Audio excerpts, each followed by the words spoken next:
You know, if somebody asked me one time, they said that they were afraid of failure.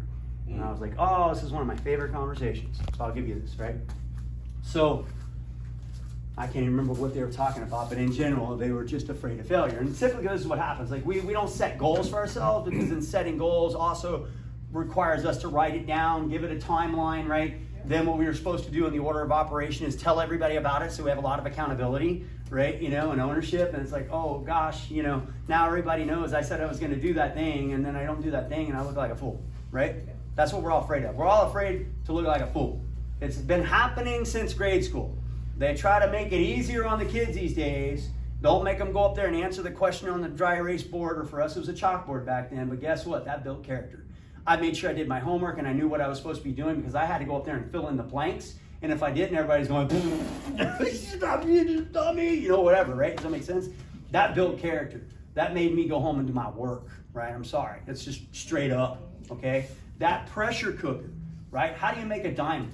A ton of heat and a ton of pressure. Does that make sense? You need to be pressure tested, right? Does that make sense? So you can come and punch and kick a bag all you want, but like our ADV people, Katie and you guys know what? Hey, you got to go spar. You got to go wrestle, right? Even if it's not your favorite thing to do, you got to put a little time in on it so you can start to answer the questions, okay? So failure really isn't any big deal when you think about it this way. So in scuba diving, we have contingency plans if you run out of air, which shouldn't happen, because you're watching your gauge and your partner's asking you how you're doing and all those types of things, okay? But in the event, they have all the what ifs planned out for you. All of a sudden, they take you through it. You're in the pool, right? And slowly it gets harder to get the air. It feeds you air at first.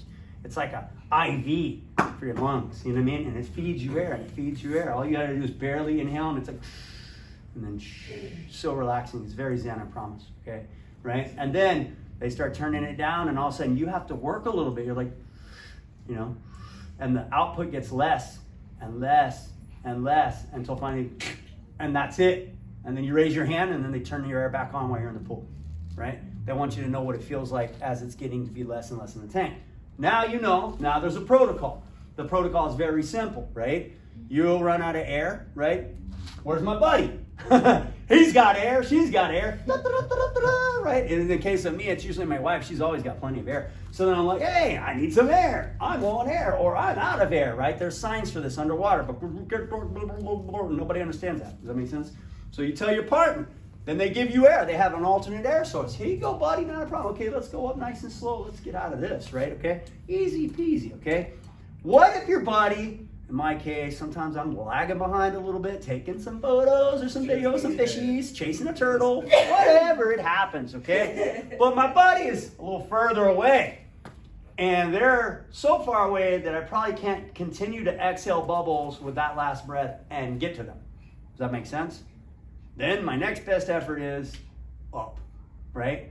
With whatever bubbles and air I have in my lungs, I will exhale and kick for the ceiling. I got to get out of this thing. By the way, we can talk about this later, but when you do that, it could hurt, right? Not always, it could. When I pulled somebody at 55 feet that had taken on water, right? They basically drowned at that point, right? When I pulled them out of the water, we came out of the water like Titan missiles. The water ejected us up to our knees, like boosh!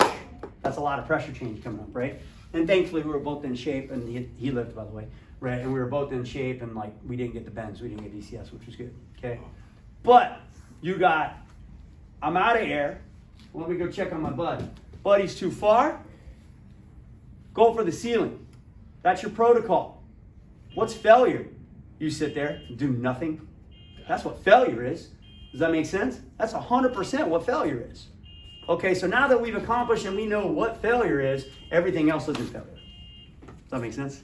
Everything else is just practice, right? Does that make sense? That's life. Life's just practice. I messed that up. Get to be like this. You messed up the cooking dish that you were making. The eggs weren't just right or whatever. Make it again tomorrow. Make it again the next day. Make it again the next day until you get it right, until it's embedded in you. I used to sit there and make the same origami piece until I could just do it in like this little square this big.